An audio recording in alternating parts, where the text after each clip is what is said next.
Welcome, brothers and sisters, to another live Urantia book reading.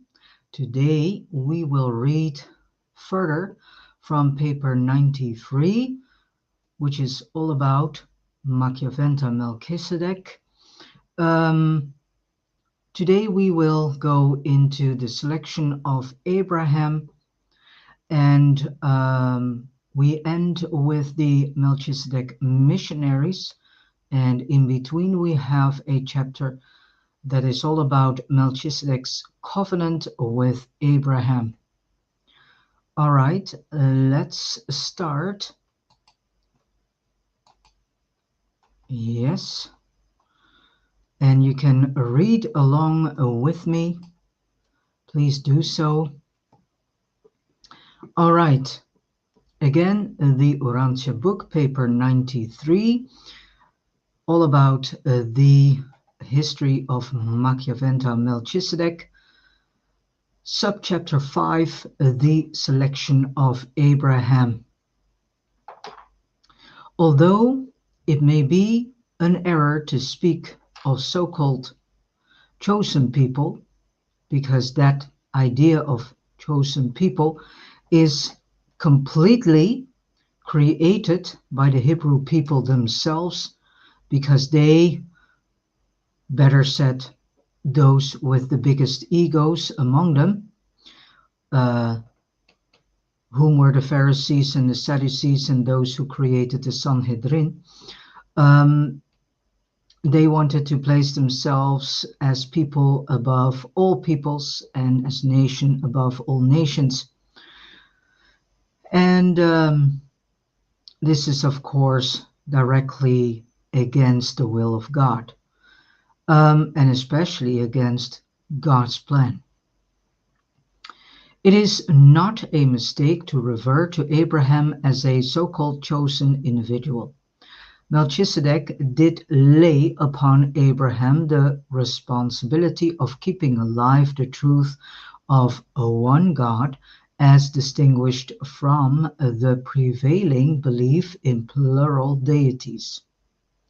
The choice of Palestine as the site for Machiaventa's activities was in part predicted upon the desire to establish contact with some human family, embodying the potentials of leadership. At the time of the incarnation of Melchizedek, there were many families on earth just as well prepared to receive the doctrine of Salem as was that of Abraham. There were equally endowed families among the red man, the yellow man, and the descendants of the Endites to the west and north. But again, none of these localities were so favorably situated for Michael's subsequent appearance on earth as was the eastern shore of the Mediterranean Sea. The Melchizedek mission in Palestine and the subsequent appearance of Michael among the Hebrew people were in no small measure determined by geography, by the fact that Palestine was centrally located with reference to the then existent trade, travel, and civilization of the world. For some time, the Melchizedek receivers had been observing the ancestors of Abraham, and they confidently expected offspring in a certain generation who would be characterized by intelligence, initiative, sagacity, and sincerity. The children of Terah, the father of Abraham, in every way met these expectations.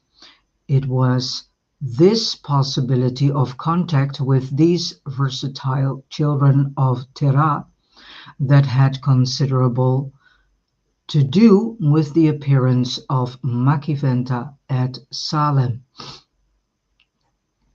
Rather than in Egypt, China, India, or among the northern tribes.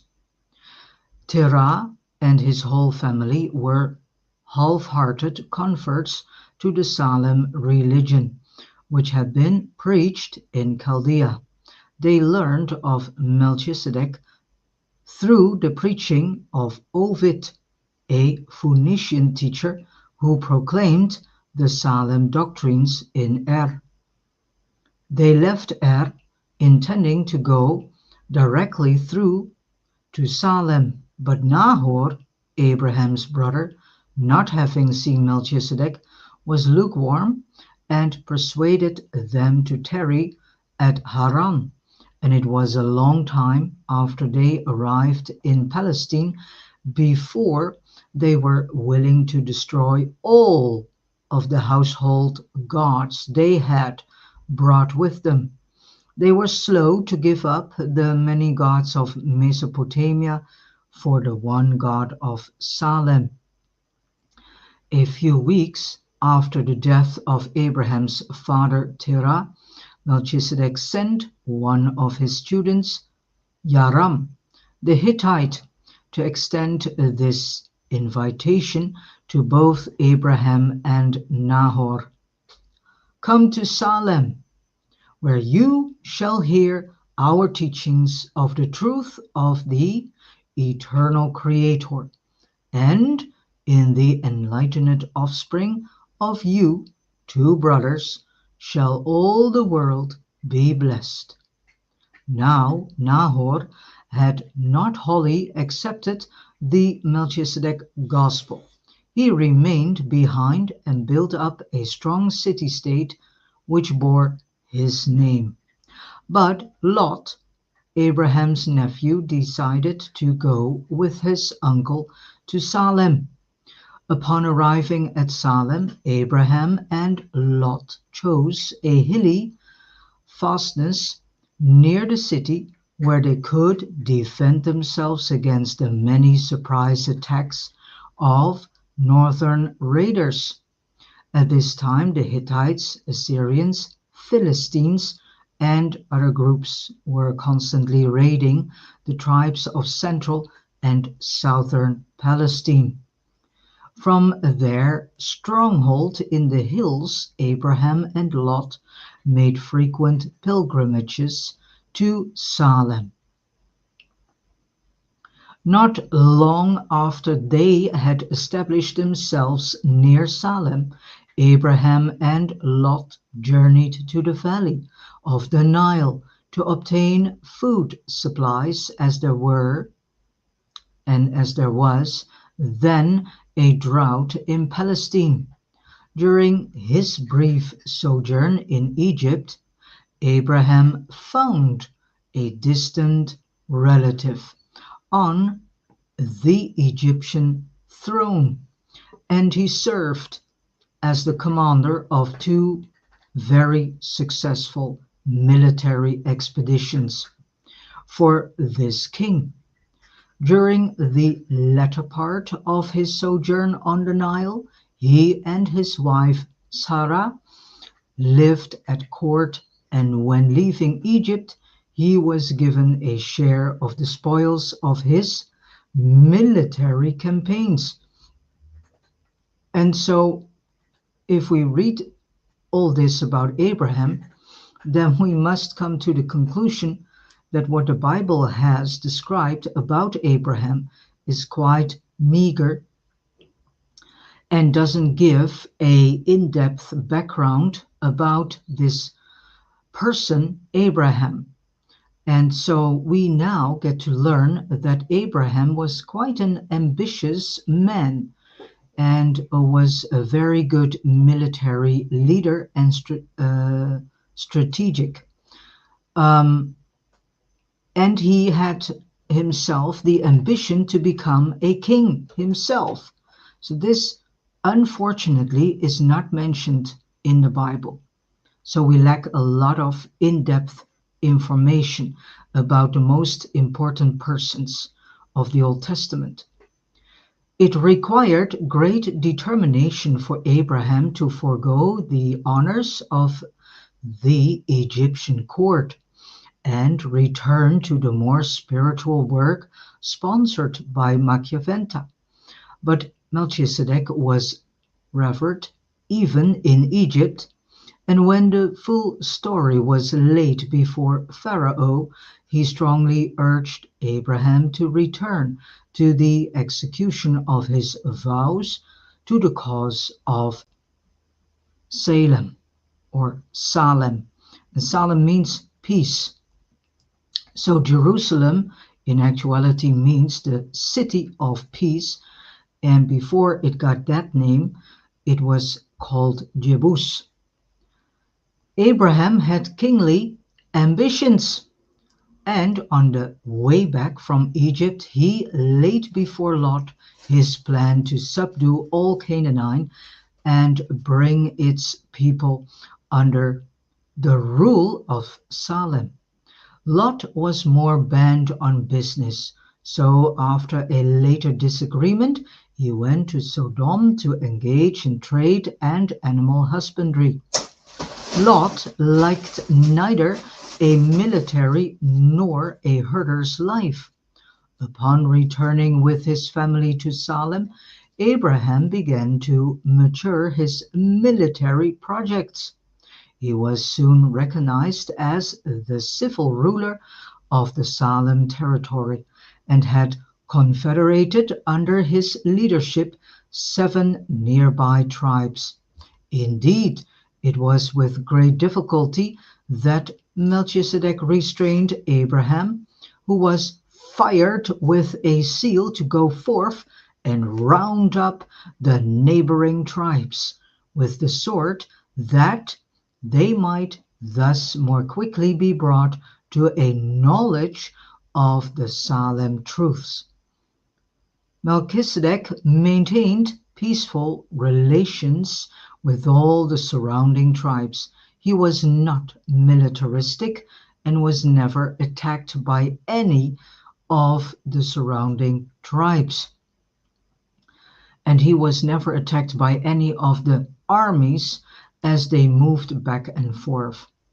He was entirely willing that Abraham should formulate a defensive policy for Salem, such as was subsequently put into effect. But he would not approve of his pupil's ambitious schemes for conquest. So there occurred a friendly severance of relationship, Abraham going over to Hebron to establish his military capital. Abraham, because of his close connection with the illustrious Melchizedek, possessed great advantage over the surrounding petty kings. They all revered Melchizedek and unduly feared Abraham. Abraham knew of this fear and only awaited an opportune occasion to attack his neighbors. And this excuse came when some of these rulers presumed to raid the property of his nephew Lot, who dwelt in Sodom. Upon hearing of this, Abraham, at the head of his 7 confederated tribes, moved on the enemy. His own bodyguard of 318 officered the army, numbering more than 4,000, which struck at this time. When Melchizedek heard of Abraham's declaration of war, he went forth to dissuade him, but only caught up with his former disciple as he returned victorious from the battle. Abraham insisted that the God of Salem had given him victory over his enemies, and persisted in giving a tenth of his spoils to the Salem treasury. The other 90% he removed to his capital at Hebron. After this battle of Siddim, Abraham became leader of a second confederation of 11 tribes and not only paid tithes to Melchizedek but saw to it that all others in that vicinity did the same. His diplomatic dealings with the king of Sodom, together with the fear in which he was so generally held, resulted in the king of Sodom and others joining the Hebron military confederation. Abraham was really well on the way to establish a powerful state in Palestine. So now we can read an incredible story about this magnificent person, Abraham, and this person is far from how the Bible has depicted Abraham. The Bible depicted Abraham more or less as a very poor old guy and was very insecure, was not able really to do a thing by himself, which is, if we read this story, completely the opposite. And if we read this story, then we get a whole new idea and image about the person Abraham. All right, subchapter 6, Melchizedek's covenant with Abraham. Abraham and emphasized the conquest of all Canaan.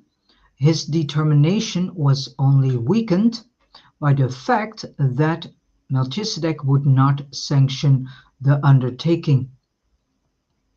But Abraham had about decided to embark upon the enterprise when the thought that he had no son to succeed him as ruler of this proposed kingdom began to worry him. He arranged another conference with Melchizedek, and it was in the course of this interview that the priest of Salem, the visible Son of God, persuaded Abraham to abandon his scheme of material conquest and temporal rule in favor of the spiritual concept of the kingdom of heaven.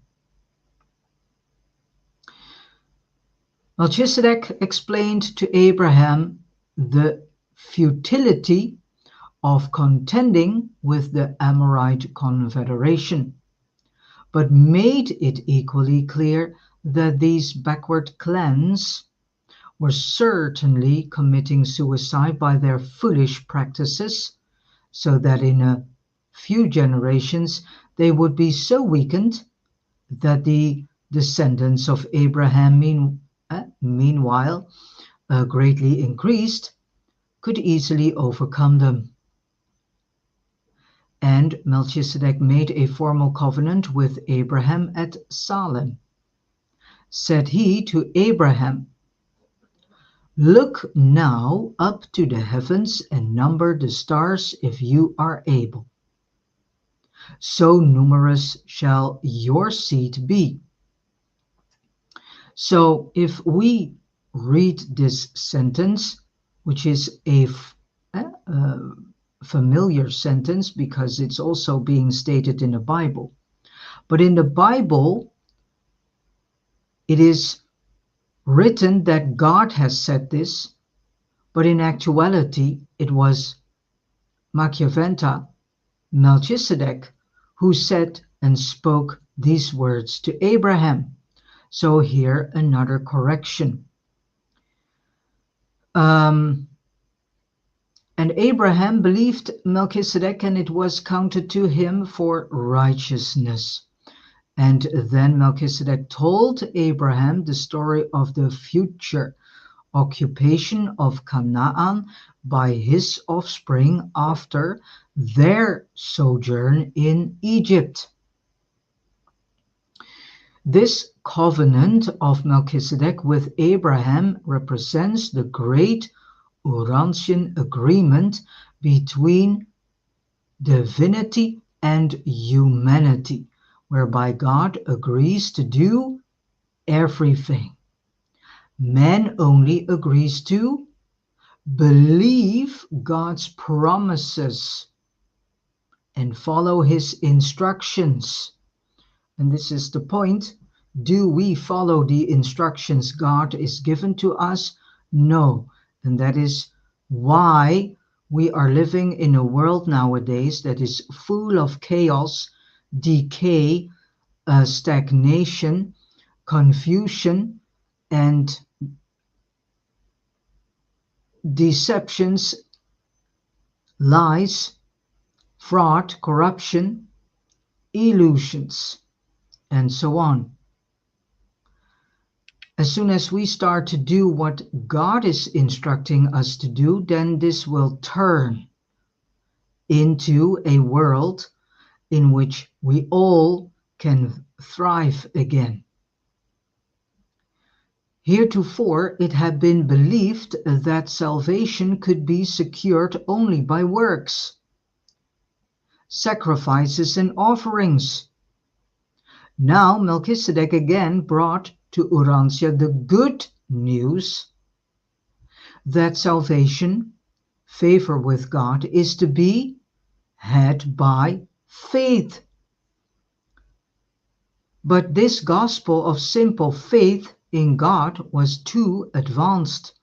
The Semitic tribesmen subsequently preferred to go back to the older sacrifices and atonement for sin by the shedding of blood, because these people could not believe the simpleness of God's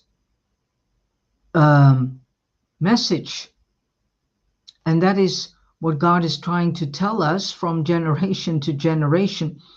Life can be far more simple if we would listen to the instructions that God is giving us. Now, we are living in a world that is overly complex. We are thinking complex. We make life complex, harsh, and difficult. But as soon as we turn back to God by accepting and acknowledging that each one of us is a child of God, and from there, when we are going to listen to the instructions God is giving to each one of us, then our life will change into a far more simplistic life.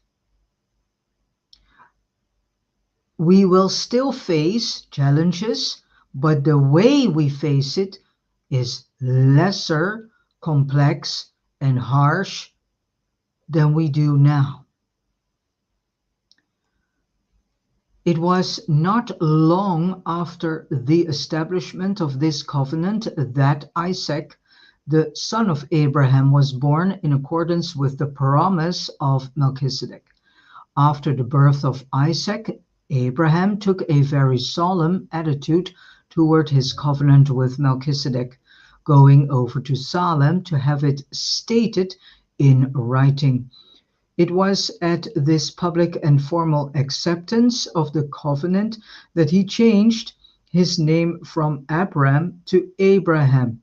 So now we learn that, as a matter of fact, Abraham had a covenant between him and Melchizedek. Well, this is not stated in the Bible. The Bible lacks this information. And I think it's a piece of information that is very important to know. So again, do we learn here more about this person, Abraham? Most of the Salem believers had practiced circumcision, though it had never been made obligatory by Melchizedek? No, because this was indeed a man-created idea that came from our forefathers who believed that they had to do circumcision to please God. Now, Abraham had always so opposed circumcision that on this occasion he decided to solemnize the event by formally accepting this rite in token of the ratification of the Salem covenant. He did something in actuality was not being told to do by Melchizedek. As a matter of fact, the Heavenly Father does not like rites and rituals and all these man-created ideas of which humans think that they need to do and of which humans think that they please God with. So Abraham did something that was in actuality not necessary. So why did he accept this rite, and why did he allow to do circumcision? So we can say that in a certain way there was a small battle in Abraham himself between the old learned things and the new, which was the covenant between him and Melchizedek.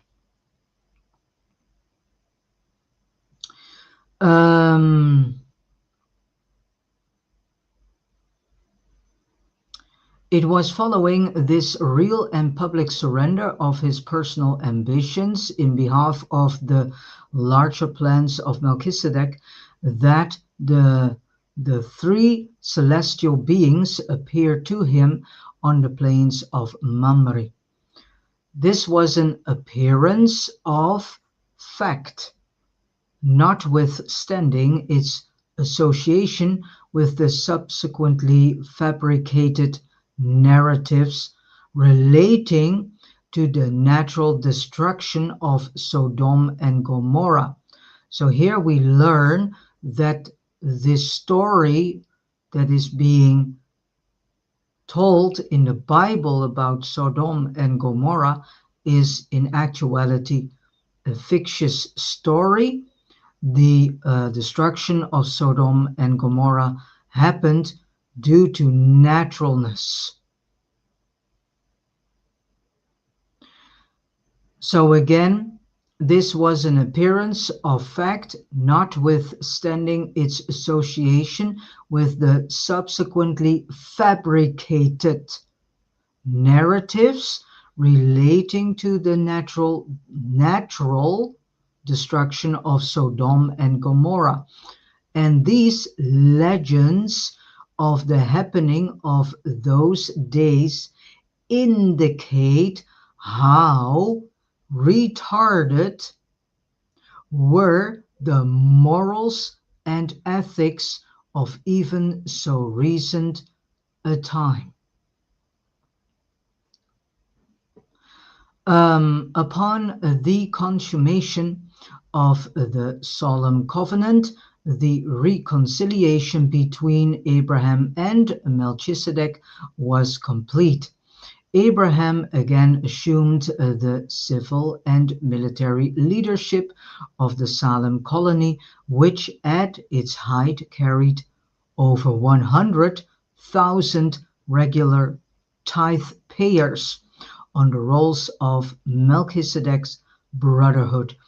And in actuality, this whole tithing thing was set there not only as an appreciation to the Heavenly Father, but also to make it able that widows, orphans, and other less fortunate people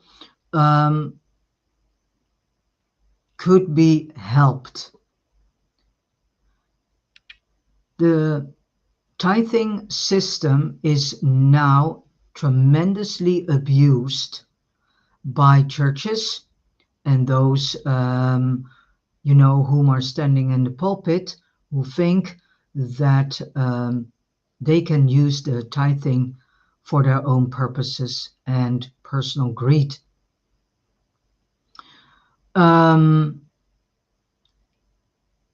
Abraham greatly improved the Salem temple and provided new tents for the entire school. He not only extended the tithing system, but also instituted many improved methods of conducting the business of the school, besides contributing greatly to the better handling of the Department of Missionary Propaganda. He also did much to effect improvement of the herds and the reorganization of the Salem dairying projects. Abraham was shrewd and efficient businessman, a wealthy man for his day. He was not overly pious, but he was thoroughly sincere, and he did believe in Machiaventa Melchizedek. And then we go to the last subchapter of this paper 93. Subchapter 7, the Melchizedek Missionaries. Melchizedek continued for some years to instruct his students and to train the Salem missionaries, who penetrated to all the surrounding tribes, especially to Egypt, Mesopotamia, and Asia Minor. And as the decades passed, these teachers journeyed farther and farther from Salem, carrying with them Machiaventa's gospel of belief and faith in God. The descendants of Adamson clustered about the shores of the Lake of Van were willing listeners to the Hittite teachers of the Salem cult. From this one-time Andite center, teachers were dispatched to the remote regions of both Europe and Asia. Salem missionaries penetrated all Europe, even to the British Isles. One group went by way of the Faroes to the Andonites of Iceland, while another traversed China and reached the Japanese of the Eastern Islands. The lives and experiences of the men and women who ventured forth from Salem, Mesopotamia, and Lake Van to enlighten the tribes of the Eastern Hemisphere present a heroic chapter in the annals of the human race. But the task was so great and the tribes were so backward that the results were vague and indefinite. From one generation to another, the Salem gospel found lodgment here and there, but except in Palestine, never was the idea of one God able to claim the continued allegiance of a whole tribe or race. And so now we get an explanation also why we see in each and every religion, such as Hinduism, Buddhism, and all these other Eastern religions, the same storyline coming back. And this also has to do with all these missionaries from Machiaventa Melchizedek who were proclaiming his gospel.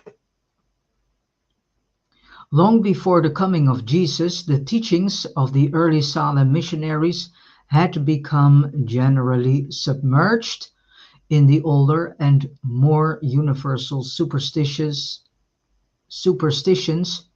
and beliefs. The original Melchizedek gospel had been almost wholly absorbed in beliefs in the Great Mother, the Sun, and other ancient cults. And you who today enjoy the advantages of the art of printing little understand how difficult it was to perpetuate truth during these earlier times, how easy it was to lose sight of a new doctrine from one generation to another. There was always a tendency for the new doctrine to become absorbed into the older body of religious teaching and magical practice. A new revelation is always contaminated by the older evolutionary beliefs. And the Urantia book is in actuality the fifth epochal revelation that has been given to us. The first time that this revelation has been brought to us was done through our former planetary prince Caligastia. The second time was through Adam and Eve. The third time was of the epical revelation was brought to us by Machiaventa Melchizedek, and the fourth time through and by Jesus of Nazareth, and now for the fifth time in book form, known as the Urantia book. So this is the fifth epical revelation that has been given into the hands of the human races. Okay, the next time we will do the last chapters, which are departure of Melchizedek, after Melchizedek's departure, and present status of Machiaventa Melchizedek. But this will be done tomorrow. And for now, I leave this screen.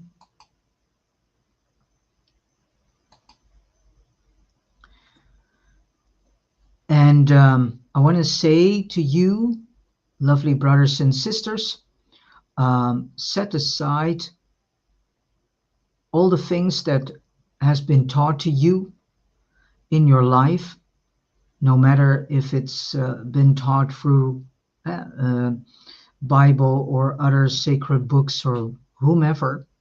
Please set it aside and take this information from the Urantia book with an open mind and ponder upon it, meditate upon it with the help of the Holy Spirit and the Spirit of Truth.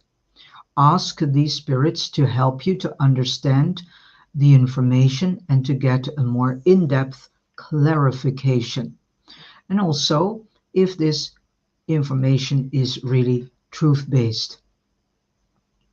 So do this. And as last, I'm saying thank you so much for listening and reading along with me.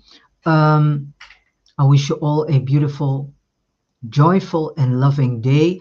And I also want to say, if you get the urge to help and assist one of your fellow brothers or sisters today, please do so. There are a lot of fellow brothers and sisters whom are in a dire need for help, assistance, or for simple being a listening ear to them. All right. Thank you so much again. Hopefully you have enjoyed this journey today, and we will close this reading for today with a beautiful piece of music, if I can find it. from Ben Sound. Okay, see you tomorrow for the last chapter's reading. Have a good day. God bless you.